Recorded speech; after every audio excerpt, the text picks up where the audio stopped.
Hey guys. So Hey. since we're on the same side of the table now, we're having to practice safety precautions. We wanted to talk quickly about one additional part of the listening check each morning. So after an adult has checked the equipment, it's time to see what the child is actually hearing through the equipment. And one thing we practice here every day is either detection or discrimination of the 6 LING sounds. So your kids should all be pretty familiar with these unless they're some of our newer or earlier listeners. So for the older kids, you can just simply ask them to repeat the sound. And you want to do it per ear. So if they wear implants or hearing aids, you'll take off one and let them listen with one ear. And you usually want to sit either to the side of them or behind them. And you want to produce the sound just slightly above a whisper level. So it would just be E, ah, oops,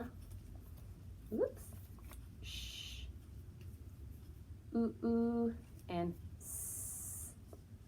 So our older kids can just simply repeat the sounds back that they've detected. Then you'll switch ears, put the other device on, take the other one off, and repeat the test. For kids that maybe are not able to repeat the sounds yet, you can place the cards on a table. So you might do it in a set of 3 and maybe choose 3 that are a little bit different in sound. So maybe the ooh and the s and then the e. So you have a long sound, a quiet sound, and a short sound. So this is a little bit easier to detect and may help them make the choice a little bit better.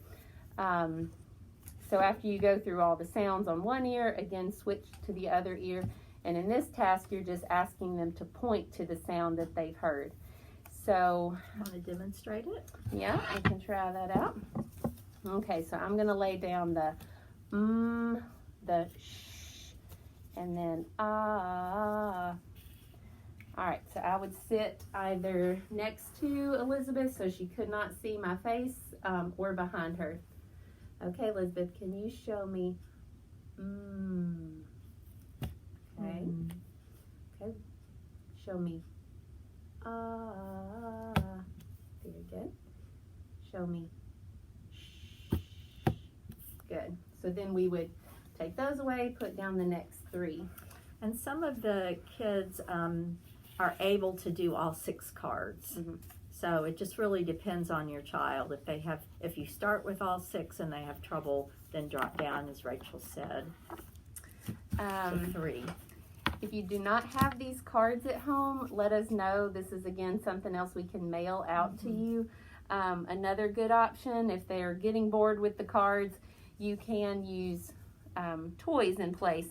So the train, airplane, ice cream cone, toy snake, and we usually use a baby in a bed for the sh sound.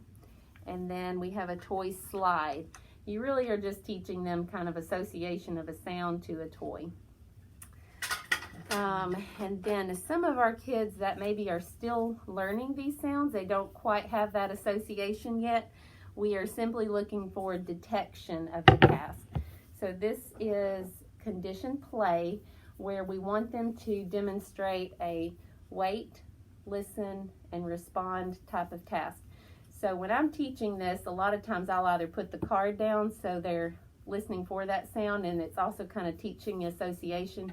You might hold it up for them, but again, you want to be out of sight. She heard it, she gets to respond.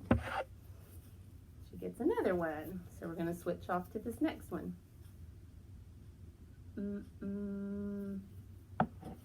And you don't always want to produce the sound as soon as you give them a toy, because they're just going to be patterned to, as soon as I get a toy, I get to put it in. So you want them to wait. If they start to go, you take their hand and you put it back. You say, no, wait till you hear it. So we'll show that. No, we got to wait till you hear it.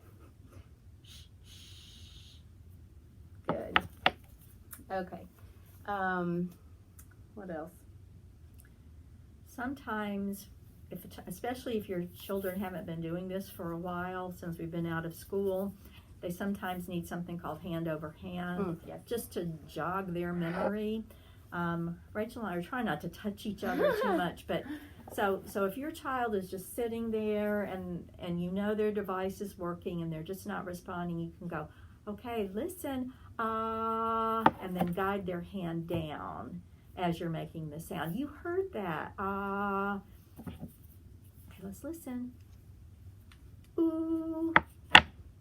Again, you're guiding their hand. You're helping them learn or relearn what they're supposed to be doing, because I have a feeling that some of these younger kids will have forgotten this task because it's been a couple of weeks. Mm-hmm. So that's just something that you could do that might help them to remember the task. Yeah, and you are also kind of holding back the hand too, because the child's initial instinct when they're given a toy is to immediately place it or immediately play with it, but you're teaching them that wait, listen, wait to respond type task. We're using a puzzle, but it can be anything, like dropping a block in a bucket is a simple one. It could be putting a sticker on something, just some type of task where they can hold an item, wait, and then have a response with it. Pegs in a pegboard. Mm-hmm. You can even use food if you want, like put a Cheerio in a cup, and then when they're done they get to eat, or the Fruit Loop in a cup, and then when they're done they get to eat it. That's a reward. Mm-hmm. So that's something that you could do. A nice thing is when they have responded, you can say, yes, you heard it. You have to emphasize to them that yes, you're hearing it, and that's so good. We're so happy that you're doing that. Mm-hmm. Absolutely. Praise them and make them feel good about what they're doing. So let us know if at any time you notice a change in your child's responses. So the reason we test these 6 sounds is because these 6 sounds are important for all of the speech frequencies in the English language. So if you notice over maybe a 2 or 3 day period they're just not responding to the S sound, then let us know, because there could have been a change in hearing, or it could just be we need to troubleshoot their equipment. So that's why we do this every day, and that's why we want to do it for each device to monitor that they're getting appropriate access. And just let us know if there's anything we can do to help. We're here. We're listening to our voicemails. We're reading our emails, and I know Lauren sent out all that information to you. So let us know if you're having any problems.